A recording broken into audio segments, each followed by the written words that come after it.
আসলে বাংলাদেশের নীতি হচ্ছে সব সময় দর্শকের আগে ধর্ষিতা কবরে চলে যায়। প্রকাশ্যে শাস্তি চাই। সারা বাংলাদেশ যেটা সাক্ষী, আমরা সবাই যেটা জানি, সেটা বিচার করতে কেন দীর্ঘ 90 দিন সময় লাগবে?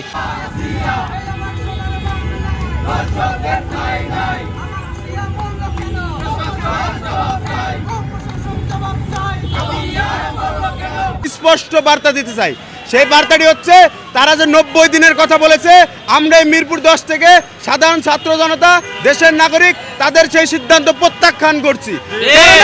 90 দিন কখনো প্রয়োজন পড়েন একজন দর্শকের বিচার করতে। আপনারা জানেন জাসিয়াকে ধর্ষণ করেছে 3 জন পুরুষ এবং তারা জেলে আছে। তাহলে এখানে কিসের বিচারিক কার্য বা কিসের এত সময় লেনদি, কেন এত সময় লাগবে? এখানে তো সময় লাগার কথা না। আমরা মনে করি এই সময় লাগাটা হচ্ছে বিচারের চাল বাহানা, আইনের ফাঁক ফোকর, এর বাইরে কিচ্ছু না। যদি তাই না হয়, ধর্ষণকারী গ্রেপ্তার, যে ধর্ষিতা, যে আমার বোন শিশু আসিয়া, সে হয়তো বা একটু পরে তার দাফনের কাজ করা হবে, তার জানাজা হবে, সে কবরে গেছে কিন্তু তারা জেলে আছে। কেন তাদের 90 দিন? আসলে বাংলাদেশের নীতি হচ্ছে সব সময় দর্শকের আগে ধর্ষিতা কবরে চলে যায়, কিন্তু দর্শক কখনো কবরে যায় না, তাদের দৃষ্টান্তমূলক শাস্তি। আমরা চাই এই সরকার দৃষ্টান্ত রাখুক, দেশবাসীকে সান্ত্বনা দিক, তাদের আশ্বাস দিক, দেশবাসীকে বলুক যে আমরা ধর্ষণের বিরুদ্ধে 0 টলারেন্স নীতি গ্রহণ করবো এবং সর্বোচ্চ শাস্তি দ্রুত সময়ের মধ্যে নিশ্চিত করব। কিন্তু তারা সেটা না করে, তারাও কি ফ্যাসিস্ট, স্বৈরাচার এবং বিগত সময় যে সরকার ছিল তাদের মতো এই বিচারিক কার্যে তাল বানা শুরু করছে কিনা আমাদের সন্দেহ হয়। কঠিন অপরাধের এমন প্রকাশ্যে শাস্তি চাই যাতে কোনো ধর্ষক অথবা এই টাইপের যারা নারী নির্যাতন করে তারা যেন কখনোই আর কোনো সাহস না পায় কোনো নারী নির্যাতন করার। আমরা অবিলম্বে, যেটা আইন মন্ত্রণালয় থেকে বলেছে যে 90 দিন, আমরা 90 দিন সময় দিতে চাই না, আমরা 1 সপ্তাহের মধ্যে ধর্ষকের কঠিন শাস্তি দাবি করছি এবং প্রকাশ্যে বিচার দাবি করছি। এই আসিয়া নামের 8 বছর বয়সী একটা ছোট্ট শিশু, তাকে যেভাবে নৃশংসভাবে ধর্ষণ করে আঘাত করা হয়েছে এবং মৃত্যুর সাথে নির্মম যে যন্ত্রণা সহ্য করে সে লড়াই করতেছিল, আজকে সে আমাদের মাঝখান থেকে, এই বাংলাদেশ থেকে, এই পৃথিবী থেকে বিদায় নিয়েছে। আমরা আজকে মিরপুর থেকে জাতীয় নাগরিক পার্টির যারা মেম্বার আছি, এই মৃত্যুর এবং এই ধর্ষণের তীব্র নিন্দা জানাচ্ছি।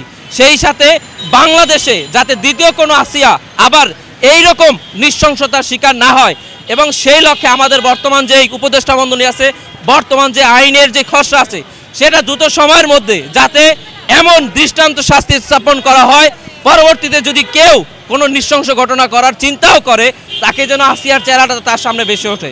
কেন একজন সারা বাংলাদেশ যেটা সাক্ষী, আমরা সবাই যেটা জানি, সেটার বিচার করতে কেন দীর্ঘ 90 দিন সময় লাগবে?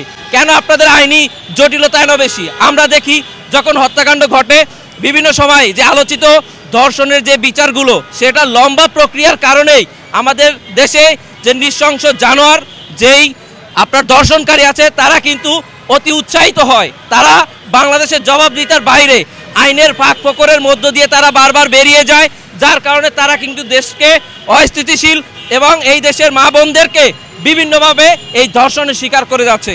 আজকে আমরা এই মিরপুর 10 নম্বর থেকে জাতীয় নাগরিক কমিটির, জাতীয় নাগরিক পার্টির ব্যানার থেকে স্পষ্ট ঘোষণা দিতে চাই যে আগামী 7 দিনের মধ্যে এই নৃশংস জানোয়ারদের যেন দৃষ্টান্তমূলক শাস্তি দেওয়া হয়।